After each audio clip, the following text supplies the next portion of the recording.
Hi, boys and girls. Today's book is called Mildred and Sam by Charlene Calicott.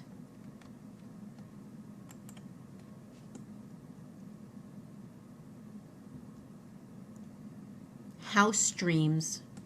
Mildred and Sam lived in a tiny house underneath the daffodil roots. Sam was happy there. Mildred was fidgety. "There is no room for visitors," Mildred said. "Visitors?" Sam asked, but Mildred only sighed. One day, Mildred and Sam climbed high in the old oak tree. "Wouldn't it be nice to live here?" asked Mildred. "I like our house just fine," Sam said. "There's plenty of room," said Mildred. "True," Sam said, "but there is no door to keep us safe from the great owl." Mildred only sighed. That night, Mildred dreamed that she and Sam lived in the branches of the big oak tree. In the dream, the great owl came and carried them away.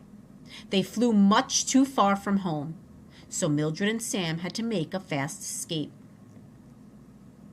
The next day, Mildred and Sam had a picnic on a lily pad. "Wouldn't it be nice to live here?" Mildred asked. "I like our house just fine," Sam said. "There is plenty of room," said Mildred. "True," Sam said, "but there is no door to keep us safe from the things that live at the bottom of the pond." Mildred only sighed. That night, Mildred dreamed that she and Sam lived on a great big lily pad. In the dream, the frogs and fishes took Mildred and Sam for a swim. Down, down, down they went.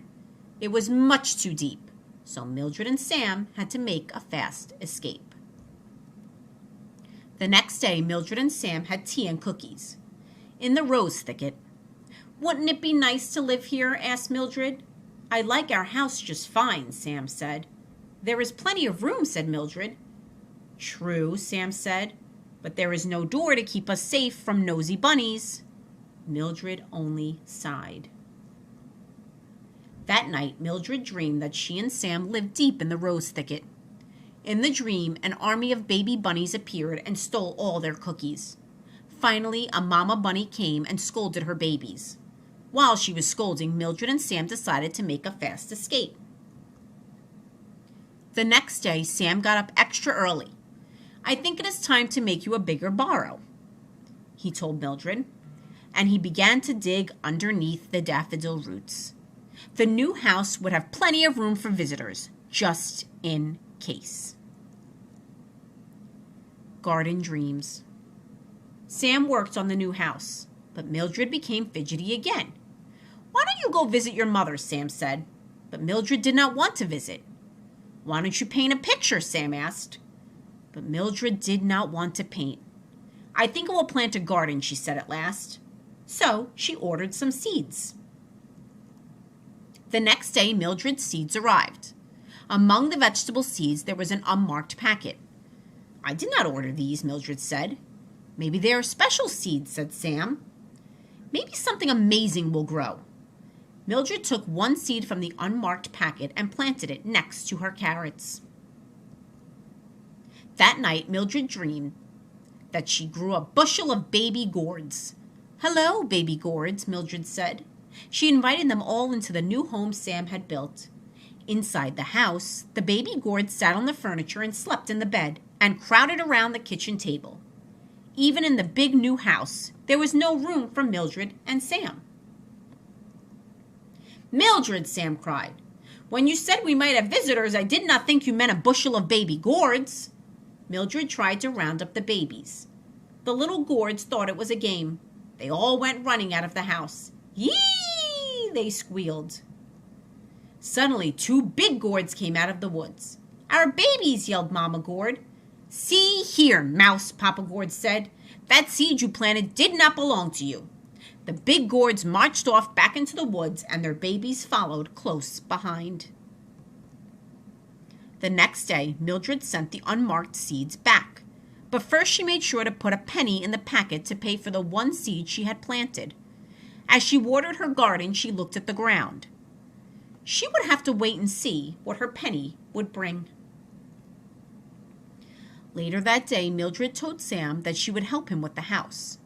"I think we need an extra room," said Mildred. "An extra room?" Sam asked, scratching his head. I think the house will be big enough. You never know, Mildred said. Mouse Dreams. After the new house was all finished, Sam was happy, but Mildred was still fidgety. Mildred remembered the oak tree and the picnic. She remembered the tea and cookies. She got out her brushes and began to paint. She painted frogs and fish. She painted bunnies and baby gourds. She even painted the great white owl. When Mildred was finished painting, she began to sew. She sewed blankets out of rose and daffodils. She even sewed slipcovers out of lily pads. When Mildred was finished sewing, she began to knit. She knitted tiny socks and pajamas. She even knitted a big scarf for Sam.